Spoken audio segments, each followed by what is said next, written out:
Hey everyone, welcome to a new video on the channel, having a quick look at Going Medieval. Going Medieval is a recent early access game, came out start of June on both Steam and the Epic Games Store. I've recently picked it up on Epic. There was a recent offer where you get extra £10 off of any game over 15. Pick this up and I've been having a bit of fun with it so far, so I thought I'd do a quick first look at the game for the channel. Going Medieval is kind of like RimWorld, one of those kind of colony sim games, but we'll just kind of jump in and have a quick look. So in terms of menu, we've got the usual menu options you'd expect to have in the game. Everything customizable as you'd expect it to be. And the developer, it's made by an indie dev, has stuck a roadmap on the front screen so you can kind of see what future updates are coming for the game. As you can see, there's a lot planned for this, but there is already a lot of content to get your teeth stuck into. So let's dive into a new game. A few difficulty options and ways of playing, but let's just jump into a normal standard type map for the time being. And here you can see immediately the game is randomly generated, so it's going to generate a map each time you start a game. As you can see, there's seeds down the bottom here we can do as we please with. And then there's various different map types, but let's just jump on into one. And then following on from that, anyone that's played games like RimWorld, this should immediately feel quite familiar in the sense that you've got randomized sort of villagers. You can, kind of min-max this as much as you want. You can keep looking for the perfect combination and randomizing your way through until you've got exactly what you want to have for your fledgling colony. But for us, I think we're just going to dive in and have a look at the game. So let's get into some gameplay. And much like RimWorld, there's no real story as such to the game. The story is kind of what you make of it. What this game does do differently, however, is kind of has almost like a history function, where you can kind of see the events that have happened to your village, and it kind of builds the story of your village over time, which I think is quite an interesting take. Anyway, here we are jumping into the game. I've just paused it so we can start off and run through some of the early game actions here. Game's quite well tutorialized from what I've seen so far. It does a very good job of kind of explaining how everything works, and so far everything's been quite intuitive. Nothing, kind of shocks me in how it's done. But let's just go ahead and get some initial early game things done. So similar to RimWorld, you have your stockpiles, you have resources, you've got the ability to customize what your villagers are doing. As you can see, the map, pretty good size. You'd be happy. It's going to take you a while to fill up all of this, so yeah, definitely a pretty good size. In terms of the early game, what you're looking to do, kind of set yourself up in a nice, secure base. Raids happen. Random events can happen. There's animals that you kind of need to be able to defend yourself from. Trying to find an example. I don't think we're going to be ravaged by this deer, but there can be bears and wolves and similar things. Let's just start off by trying to throw together a nice starter base. So what I'm going to start by doing is allowing every resource on the map. So if my villagers want to go and grab some wood, then they're okay to go and do so. So that's what I've just done there. And then what we want to look at doing, we need food, we need housing, we need to set up jobs for our people here. So we've got Melody, Harnold, and Ordric. So let's start off by doing that. Job screen will feel probably immediately familiar to anyone who's played any of these similar types of games. I keep mentioning RimWorld just because I think it's probably the most popular, but obviously, we can set priorities on jobs here. So we've got tending to other characters, convalescing, which is kind of healing, resting, hunting for food, construction. These are various kind of gathering skills, planting food, cooking, etc., etc. They're all here and they're all represented. you know, in a long-term game, you want to kind of really get into setting this up and having a look at what the best way of doing this is. For the time being, I'm just going to kind of work off of their interests. As you can see, these stars, they represent how interested in doing something a character is, so they gain faster experience and that kind of thing. You know, having people do jobs they're not good at can end up being quite disastrous, because they can fail. They can do the job badly. So you do want to look into this and have a look into kind of really getting this tidied up if you're going to go into a long-term game, for sure. Particularly when it comes to something like harvesting, you know, you don't want to spend months waiting on some food growing to have your character go over, harvest it, and fail.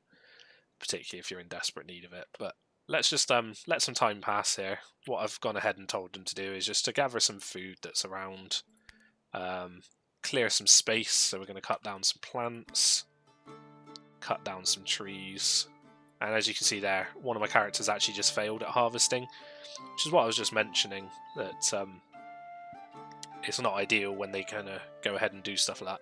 I'm just going to quickly turn the music down here. Just noticing it's really quite loud, so let's bring that down a bit. I do like the audio, but not conducive to recording a video when it's that loud.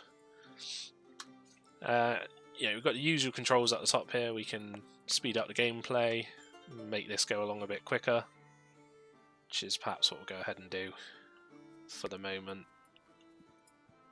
and kind of get some progress to allow ourselves to dive into some of the more interesting stuff. One thing this game does do differently to a number of the others that are on the market, you can see here, we have height, so we have verticality. Most of the other colony sims, certainly that I've played, don't have this, so it's quite unique in that sense, and it does allow you to build multi-story buildings. You can go down, yeah, you can build like cellars, you know, that kind of thing. So why don't we have a look at a little bit of building. So initially, you know, it's the usual survival games thing. We really want somewhere to be able to sleep, somewhere to be safe overnight. So let's go ahead and get ourselves something set up. And you can see here immediately the game trying to show me that I can build up on a second floor should I wish to. I don't think we want to go ahead and do that, but we will make ourselves a nice little early game safe building, so we have ourselves somewhere to sit overnight. Go ahead and throw down a couple of key buildings that we do need, or key items that we need, in the form of a butchery table and a research table. The game does have research, we'll come on to that in a minute, just as soon as this is finished building. The way the research kind of works, so there is a tech tree. You need to spend time researching with a character in order to be able to kind of take that forwards and, you know, be able to put more kind of technology together. So we're just going to make ourselves a nice starter building here. So we're going to have some indoor storage, a small little bedroom. This should keep everybody pretty happy. And we're going to get some more pop-ups for tutorials here.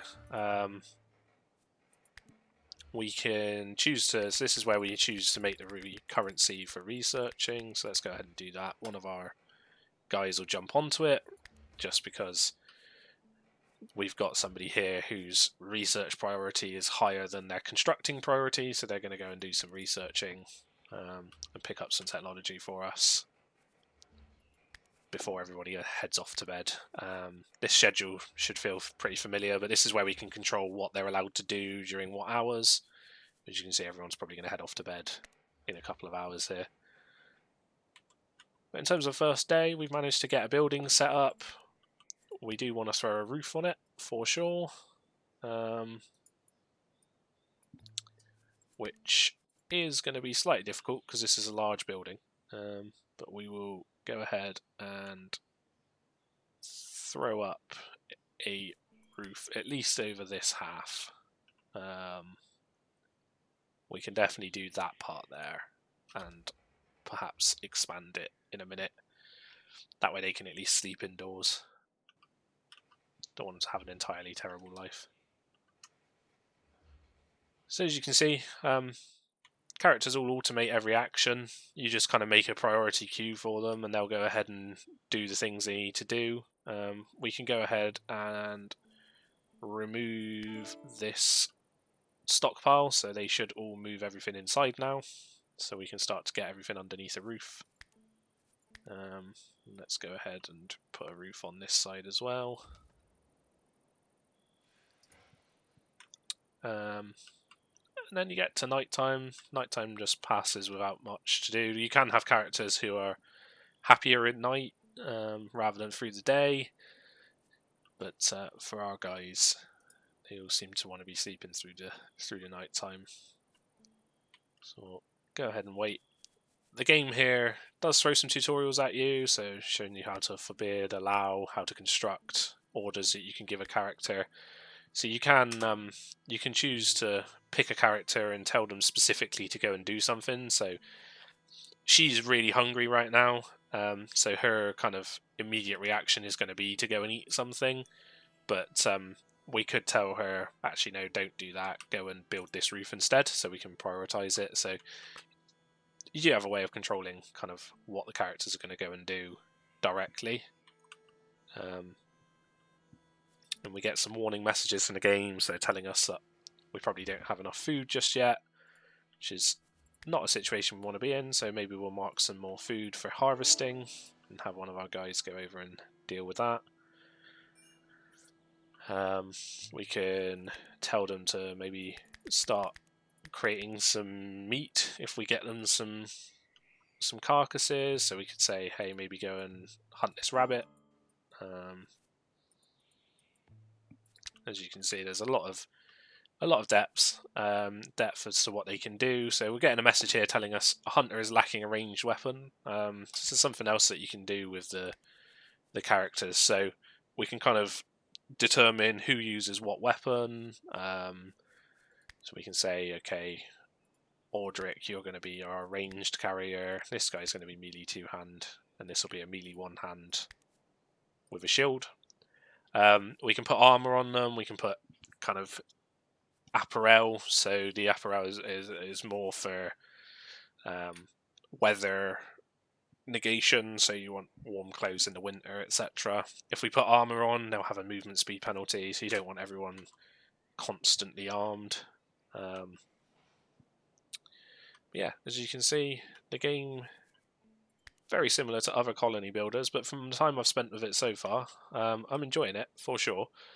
So we'll go ahead and just show you some of the Z level stuff, the verticality. So we can go ahead and mine over here, and let's maybe give someone a high priority on mining. Yeah, you'll do. You can be our miner. So she's going to go ahead and dig some holes and pick up some resources while she's doing it. And you can see there, just had our first pop-up for research, so let's have a look at the tech tree. And you can see it's actually quite long, quite in depth. Certainly a lot to go through, but you can start with architecture, and then you can kind of move on through to being able to farm, defensive structures, being able to smith, all the kind of things you'd expect to see from a medieval game is in here. But for the moment, we'll go ahead and grab ourselves architecture and agriculture, and then maybe bring down the priority on this slightly. Maybe we don't want anything else for the moment. But what this will allow me to do, as you can see, showing me I've got a new item that is buildable. And if we just hide the roofs, we could put in a beam here, and possibly a beam here, and a beam here. This just supports the structure, so if we wanted to go ahead and build upwards, we'd have a nicer ability to do so, and in theory, I should imagine, can have a roof now, as you can see. So let's go ahead and do that, and let's also put a roof on the front as well. This might look slightly weird, but hey, I'm not all about aesthetics. If it's functional, That's all that really matters, right? An interesting thing that does happen with the research, so as you can see, we produce books, and books are the resource that's used in order to research. Now, we've assigned 30 books into some of our technology here. You do actually have to keep them stored somewhere. And if we go ahead and lose these books, so let's say we're raided and some guys come along, take my books away, we do actually lose the technology. So you are very incentivized to keep these safe. So in theory, we'd want to put them inside and make sure that they're, not going to be in threat if somebody comes along, or maybe from a fire if there's some lightning, which absolutely can happen. So if we just have a look over here a minute, I mentioned this, that there's verticality in the game, and we kind of looked at it over here, but what we can see is that Melody over here has dug down a level. If she digs down slightly more, we'd be able to put a staircase in here, go down, maybe we could put a roof on it, and have a look at that. So we will just wait for her to come and do this. In fact, let's perhaps bring everybody over to mine for a moment and get this done slightly quicker, so we can have a look at what's done when there's a verticality to play with. But approaching 11 PM, they're all going to head off to bed for a minute. So the way we can do this, there's a staircase item, as you can see. So what we could do is place a staircase sort of here. Currently we don't have enough wood to do so, so what we can do is mark some trees for chopping, and somebody will go ahead and grab some wood for us. When they wake up, perhaps we will tell Audric that this is his job for today. Or perhaps Harnold, seeing as he's no good at mining. We'll take him off of mining. He can go and chop down some trees, as the other two continue digging. And let's maybe put ourselves a staircase in just as soon as we have some wood available, which it looks like we now do. So there you go, there's some wood, and there's our staircase being built. Another thing the game is just pointing out to us here is that characters can't just be all work, they do need some leisure, they need the ability to kind of have a bit of fun, so there is a religion element to the game, or we can give them a backgammon table, but as you can see we don't actually have enough to be able to build that right now. Let's just go ahead and wait for this to finish up, and we'll show you kind of how the flooring system works.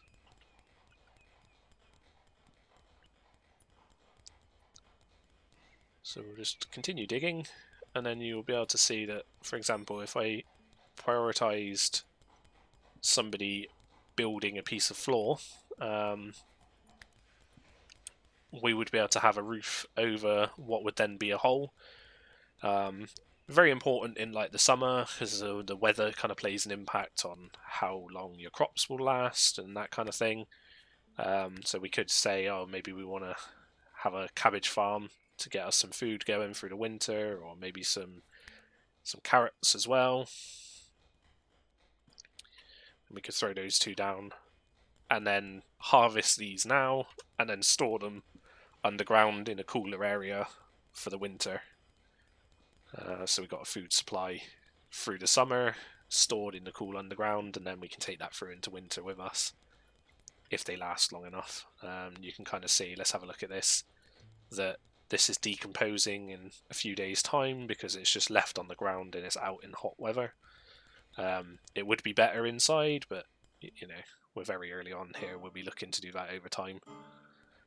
And then we'll get some pings if something isn't quite right. So is for here, we've got settlers that are idle, so we've got people doing nothing, predominantly Audric by the looks of things. I'm sure he'll find himself something to do pretty quickly. Yeah, as you can see, he's gone to start carrying some items into the building. But there you go. I mean, this is kind of the first look at the game, the only thing we've not really seen is the combat, but from my experience, it tends to take a few days for that to happen. We will just talk through a little bit of how that works. So we have things that traps, barricades, those kind of things. Obviously, we unlock a lot more through the technology tree. We showed earlier how our people kind of carry a weapon with them, so they'll have gone and armed themselves. So if we were attacked right now, they would have the ability to defend. The way the combat works, you can choose whether you want to just let it automate, or you do actually get full control over your characters. You can pause and give direct orders to perhaps target a certain unit, or however you want to go about it. Maybe you want to have a lot of archers stood on top of your building. We could take the roof off of this front bit, maybe give them some cover, put a ladder up or a stair up, and then have our archers all stood at the top of this building maybe, or we could have walls all around our base with archers stood up on the walls. There's a lot of ways that you can kind of can go.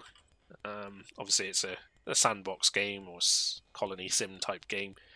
Kind of the world is your oyster, and the kind of world is what you make of it.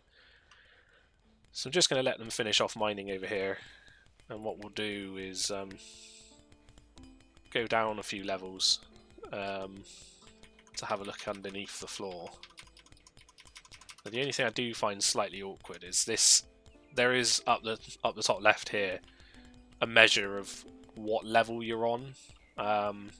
But from my experience so far, this has felt quite clunky. I'd rather this just be simple.